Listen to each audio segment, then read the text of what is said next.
हमसे कहा गया था कि बस अब रोजगार ही रोजगार होगा। हम नेशनल कॉन्फ्रेंस वालों के खिलाफ बड़े इल्जाम चले। ये कहा गया था कि बस मरकज से पैसा आ रहा था, ये लोग इस्तेमाल होने नहीं दे रहे थे। हम रोजगार दे रहे थे, ये नेशनल कॉन्फ्रेंस वाले रोक रहे थे। हम तरक्की चाहते थे, ये नेशनल कॉन्फ्रेंस वाले रोक रहे थे। हमें हुकूमत छोड़े हुए 8 साल हो गए। 8 साल। खुदा बताइए ना, कहां गए वो रोजगार के ऑर्डर, कहां गए वो तरक्कियाती काम, वो नए कारखाने, वो नए होटल? कुछ तो दिखाएं हमें। कोई नया अस्पताल, कोई नई यूनिवर्सिटी, कोई नया स्कूल।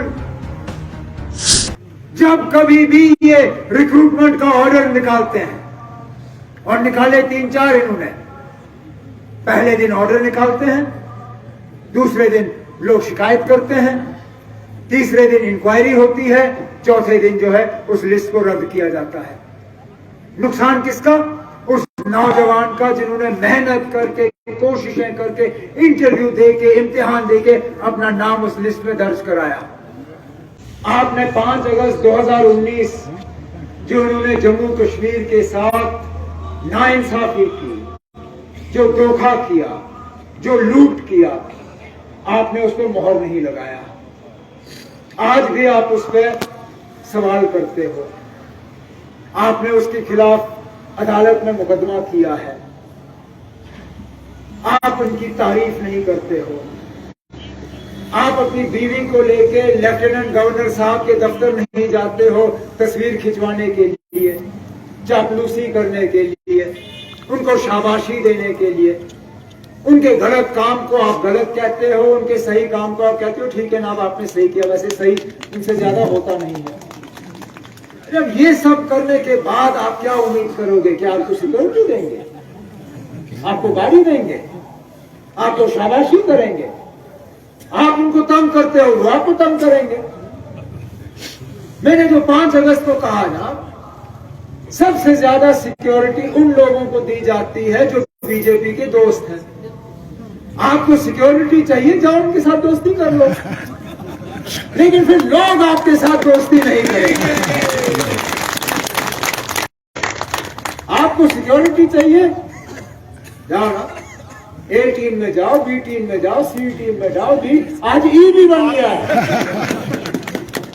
जब आपकी गाड़ी भी, बंगला भी, सिक्योरिटी भी, लेफ्टिनेंट गवर्नर साहब के साथ तस्वीर भी, सारा कुछ। अगर आपको इन चीजों का शौक है, अगर आपको लोगों का प्यार चाहिए, अगर आप चाहते हैं कि लोग आपको इज्जत करें, अगर आप चाहते हो कि आप सलाम करें तो लोग आपको सलाम का जवाब दें, तो फिर आप इन चीजों को मत ढूंढिए ना। बचाने वाला अल्लाह ताला है, लोगों की दुआएं आपके साथ रहेंगी। जब तक लोग आपके साथ हैं, जब तक आपने अल्लाह ताला की रस्सी को मजबूती से थाम के रखा होगा, ये आपका कुछ नहीं बिगाड़ सकते ना, आप याद रखिएगा।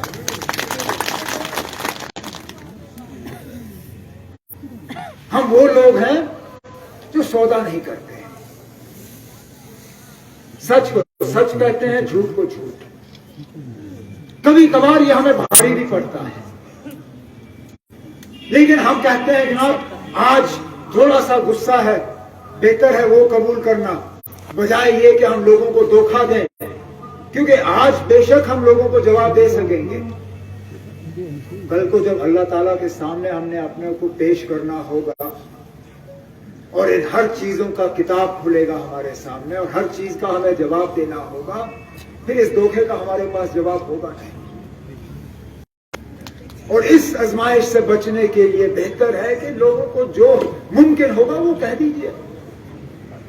इसलिए जब हम कहते हैं कि हम 5 अगस्त 2019 के खिलाफ लड़ रहे हैं, हम ये नहीं कहते कि हम रातों रात इसको दुरुस्त करेंगे। हम ये नहीं कहते हैं कि हम सड़क पर उतर के एहतजाज करेंगे। हम ये नहीं कहते हैं कि हम लड़ेंगे झगड़ेंगे। हम कहते हैं हमसे जो छीना गया वो गैर आईनी तौर छीना गया। हम आईन का ही सहारा लेके इसको वापस हासिल करने की कोशिश क्यों करेंगे? तो क्या गलत कह रहे हैं? अगर हमें इनकी तारीफें चाहिए होती, अगर हमें इनकी शाबाशी चाहिए होती, अगर हमें इनका बंगला, इनकी गाड़ी, इनकी सिक्योरिटी चाहिए होती, फिर हम भी स्टेज पे खड़े होकर कहते 370 गया, अब ये वापस आएगा ही नहीं। अरे बहन, केस तो अभी सुप्रीम कोर्ट में होना ही है। जज साहब ने अभी सुनवाई भी नहीं की। सुनवाई से पहले ही आपने फैसला कर लिया कि जज साहब क्या बोलेंगे। अरे जज तो तौकीर साहब भी थे, ये पहले सुनते थे, सुनने के बाद गौर करते थे, गौर करने के बाद फिर फैसला सुनाते थे। अरे मुझे बताइए ना, वो बेवकूफ आदमी है कि जज को, अपने आप को जज के सामने पेश करने से पहले ही वो जज को कहे कि ना मेरे केस में दम ही नहीं है। और ऐसे भी लोग आज घूम रहे हैं जो कि लड़ना भी नहीं चाहते। अरे लड़ने में क्या कसूर? हम कौन सा माहौल बिगाड़ रहे हैं? कौन सी तबाही कर रहे हैं? हमने नौजवानों के हाथ में बंदूक या पत्थर नहीं दिए, हमने स्कूल बंद नहीं किए, हमने दफ्तर बंद नहीं किए, हमने टूरिज्म बंद नहीं किया। हमने कहा हम आईनी तौर अदालत के जरिए अपना इंसाफ जो है वो वापस हासिल करेंगे। और इंशाल्लाह, जैसे मैंने 5 अगस्त को कहा, मेरा दिल ये मानता है कि हमारा केस बहुत ही ज्यादा मजबूत है, हम इसमें कामयाब होते रहेंगे। क्योंकि अगर हमारा केस कमजोर होता, सुनवाई अभी तक खत्म की होती, इन्होंने फैसला भी करवाया होता, सुनवाई अभी तक शुरू नहीं हुई। मेरा दिल इस बात को लेकर मुतमईन है कि ये डर के मारे मरकज चाहती ही नहीं है कि इस केस में सुनवाई हो, क्योंकि वो जानते हैं कि जो उन्होंने किया 5 अगस्त 2019 को, वो गैर आईनी कदम था, वो गैर कानूनी कदम था।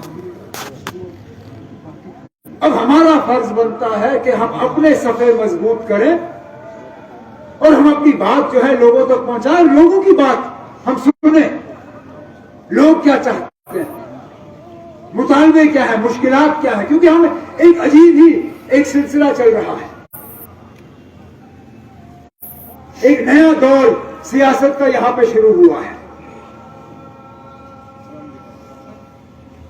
ये नया जो इन्होंने डिलिमिटेशन का सिलसिला किए, नई सीटें बनाई, बीजेपी वालों को लगता है कि बस अब वो आगे निकल जाएंगे। अगर दिल्ली में पिछले दिनों दिल्ली का असेंबली, ये म्युनिसिपल का इलेक्शन हुआ, बिल्कुल जैसे जम्मू कश्मीर में उन्होंने अभी किया, दिल्ली में भी वही किया था। नई हदबंदी हुई वहां पे, नई कॉन्स्टिट्यूएंसियां बनी, नए सिरे से वहां रिजर्वेशन किया, लेकिन जब वोट पड़े बीजेपी वाले पीछे रह गए।